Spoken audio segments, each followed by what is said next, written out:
Today, for the Series 6 exam, we are covering mutual fund distributions, a topic that is guaranteed to appear on your test.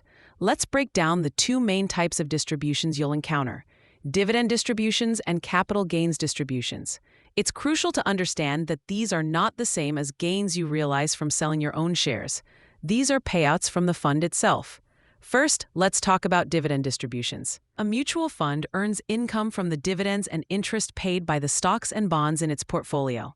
After deducting its operating expenses, the fund distributes this remaining net investment income to its shareholders.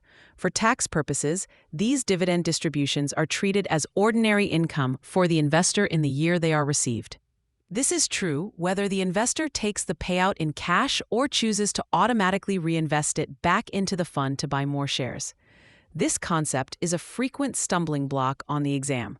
Remember that reinvesting does not defer the tax liability. The IRS considers it constructive receipt, meaning you had the right to the money, so you owe tax on it for that year.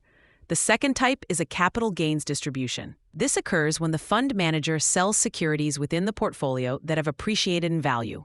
If the fund held those securities for more than 1 year, the resulting profit is a long-term capital gain. The fund then passes these gains on to its shareholders. Here's the critical rule you must remember for the exam.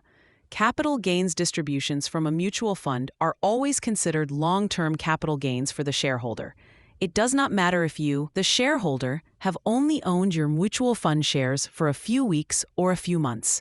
The tax treatment is based on the fund's holding period of the underlying securities, not your personal holding period of the fund's shares. Now let's connect this to the ex-dividend date. For a mutual fund, the ex-dividend date is the first business day after the record date. On the ex-dividend date, the fund's net asset value, or NAV, will drop by the exact amount of the distribution per share.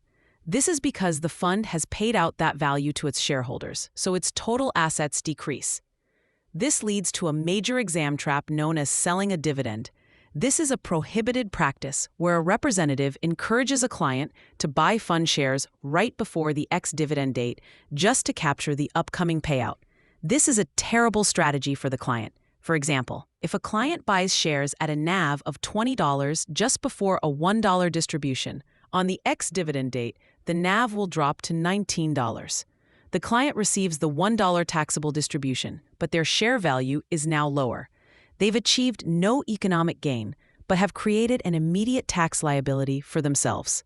To help you remember these tax rules, use this simple phrase: reinvested is still received. This will remind you that even if you don't see the cash in your bank account, a reinvested distribution is still a taxable event for that year. For the common trap, just think, don't buy a tax bill.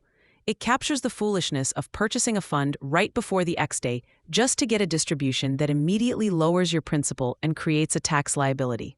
Understanding these nuances of taxation and timing is not just about passing the Series 6. It's about giving proper advice to future clients.